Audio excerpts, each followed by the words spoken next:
Hello, I am Flipdog, and welcome back to 1984. The first chapter is currently uploading as I'm recording this. So we'll just continue with chapter 2 now. Last chapter we were introduced to the setting of the story and the 2 minutes hit, and we left off with Winston getting a knock at the door after doing something not illegal, just not allowed. And he's worried he's about to be killed, I suppose. So, let's continue. Chapter 2. As he put his hand to the doorknob, Winston saw that he had left the diary open on the table. "Down with Big Brother" was written all over it, in letters almost big enough to be legible across the room. It was an inconceivably stupid thing to have done. But he realized, even in his panic, he had not wanted to smudge the creamy paper by shutting the book while the ink was wet. He drew in his breath and opened the door. Instantly, a warm wave of relief flowed through him. A colourless, crushed-looking woman with wispy hair and a lined face was standing outside. "Oh, comrade," she began in a dreary, whining sort of voice. "I thought I heard you come in. Do you think you could come across and have a look at our kitchen sink? It's got blocked up," and it was Mrs. Parsons, the wife of a neighbour on the same floor. Mrs. was a word somewhat discountenanced by the party. You were supposed to call everyone comrade, but with some women one used it instinctively. She was a woman of about 30, but looking much older. One had the impression that there was dust in the creases of her face. Winston followed her down the passage. These amateur repair jobs were an almost daily irritation. Victory Mansions were old flats, built in 1930 or thereabouts, and were falling to pieces. The plaster flaked constantly from the ceilings and walls, the pipes burst in every hard frost, the roof leaked whenever there was snow, the heating system was usually running at half steam when it was not closed down altogether from motives of economy. Repairs, except what you could do for yourself, had to be sanctioned by remote committees, which were liable to hold up even the mending of a window pane for 2 years. "Of course, it's only because Tom isn't home," said Mrs. Parsons vaguely. The Parsons flat was bigger than Winston's, and dingy in a different way.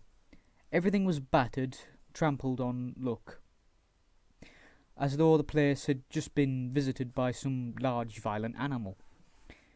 Games, impedimenta, hockey sticks, boxing gloves, a burst football, a pair of sweaty shorts turned inside out, lay all over the floor, and on the table there was a litter of dirty dishes and dog-eared exercise books. On the walls were scarlet banners of the Youth League and the Spies, and a full-sized poster of Big Brother. There was the usual boiled cabbage smell common to the whole building, but it was shot through by a sharper reek of sweat, which, one knew this at the first sniff, though it was hard to say how, was the sweat of some person not present at the moment. In another room, someone with a comb and a piece of toilet paper was trying to keep tune with the military music which was still issuing from the telescreen. "It's the children," said Mrs. Parsons, casting a half-apprehensive glance at the door. "They haven't been out today, and of course—" She had a habit of breaking off her sentences in the middle. The kitchen sink was nearly full to the brim with filthy greenish water, which smelt worse than ever of cabbage. Winston knelt down and examined the angle joint of the pipe. He hated using his hands, and he hated bending down, which was always liable to start him coughing.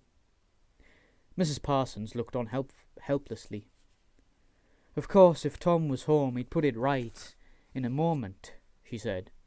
"He loves anything like that. He's ever so good with his hands, Tom is." Parsons was Winston's fellow employee at the Ministry of Truth. He was a fattish but active man of paralysing stupidity, a man of imbecile enthusiasms. One of those completely unquestioning, devoted drudges on whom, more even than on the thought police, the stability of the party depended. At 35, he had just been unwillingly evicted from the Youth League, and before graduating into the Youth League, he had managed to stay on in the Spies for a year beyond the statutory age. At the ministry, he was employed in some subordinate post for which intelligence was not required, but on the other hand, he was a leading figure on the sports committee, and all the other committees engaged in organising community hikes, spontaneous demonstrations, savings campaigns, and voluntary activities generally. He would inform you with quiet pride between whiffs of his pipe that he had put in the appearance at the community centre every evening for the past 4 years. An overpowering smell of sweat, a sort of unconscious testimony to the strenuousness of his life, followed him about wherever he went, and remained behind him after he had gone. "Have you got a spanner?" said Winston, fiddling with the nut on the angle joint. "A spanner," said Mrs. Parsons, immediately becoming invertebrate. "I don't know, I'm sure. Perhaps the children." There was a trampling of boots and another blast on the comb as the children charged into the living room. Mrs. Parsons brought the spanner. Winston let out the water and disgustedly removed the clot of human hair that had blocked up the pipe. He cleaned his finger as best he could in the cold water from the tap and went back into the other room. "Up with your hands!" yelled a savage voice. A handsome, tough-looking boy of 9 had popped up from behind the table and was menacing him with a toy automatic pistol, while his small sister, about 2 years younger, made the same gesture with a fragment of wood. Both of them were dressed in the blue shorts, grey shirts, and red neckerchiefs which were the uniform of the Spies. Winston raised his hands above his head, but with an uneasy feeling. So vicious was the boy's demeanour that it was not altogether a game. "You're a traitor!" yelled the boy. "You're a thought criminal! You're a Eurasian spy! I'll shoot you! I'll vaporize you! I'll send you to the salt mines!"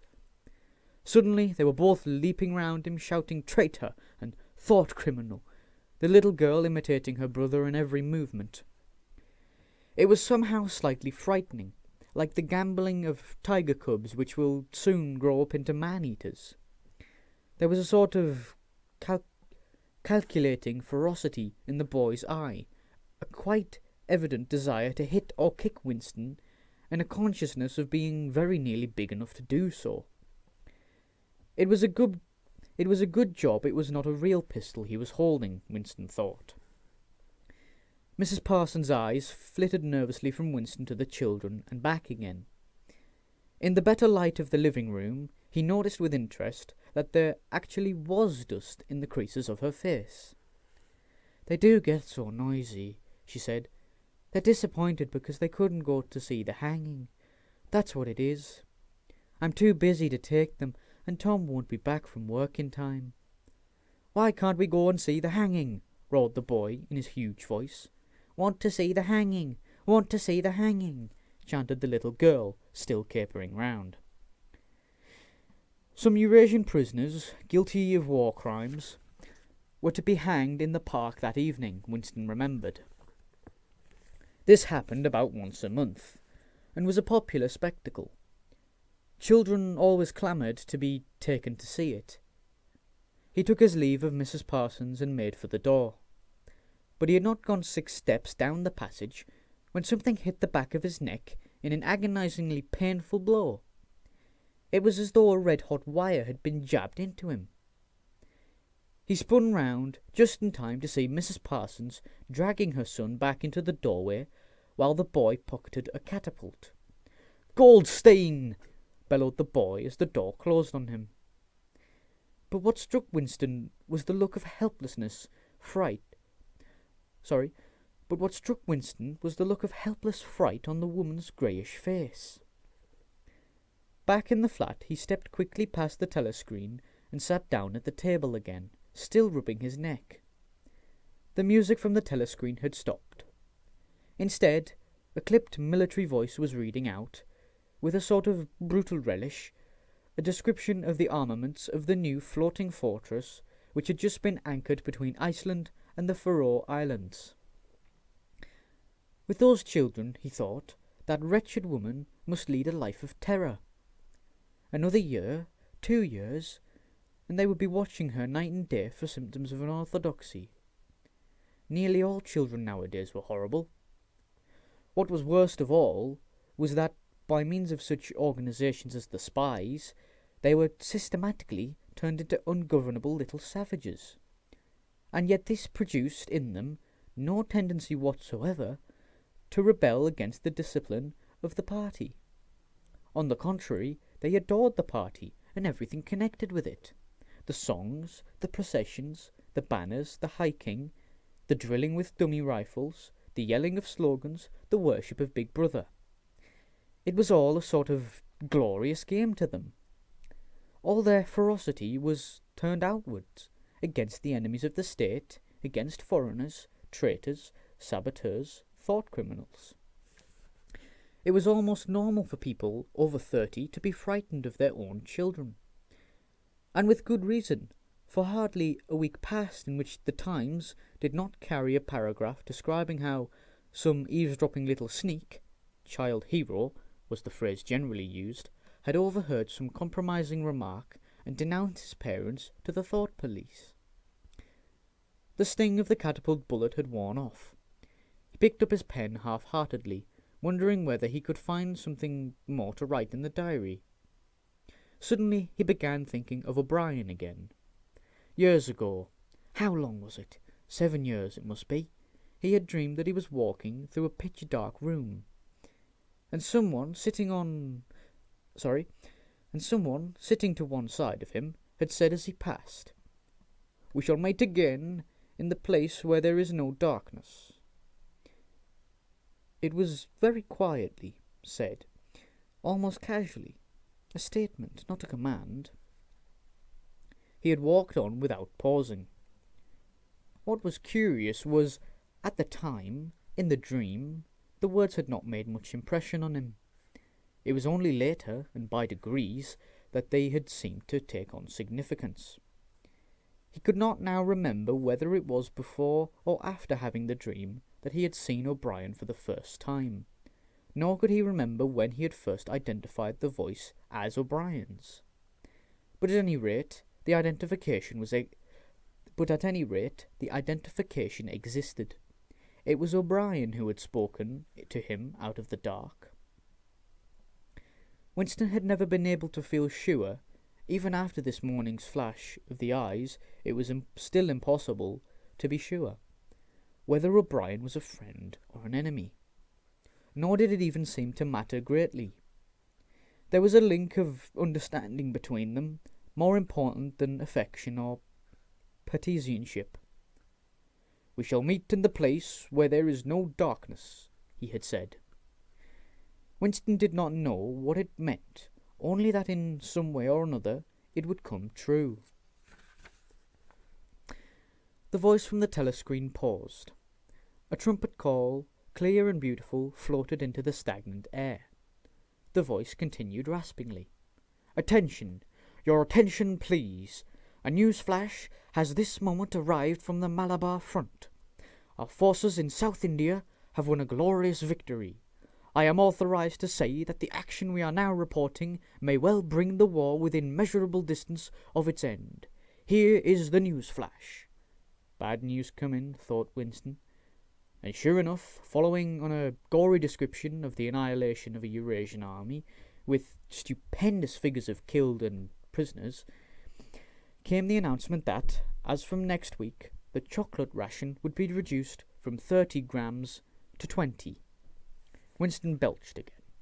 The gin was wearing off, leaving a deflated feeling. The telescreen, perhaps to celebrate the victory, perhaps to drown the memory of the lost chocolate, crashed into "Oceana, 'tis for thee." You were supposed to stand to attention. However, in his present position he was invisible. "Oceana, 'tis for thee" gave way to a lighter music. Winston walked over to the window, keeping his back to the telescreen.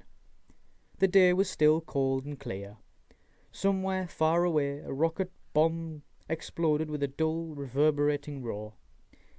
About 20 or 30 of them a week were falling on London at present. Down in the street the wind flapped the torn poster to and fro, and the word INSOC fitfully appeared and vanished. INSOC. The sacred principles of INSOC. Newspeak, doublethink, the mutability of the past.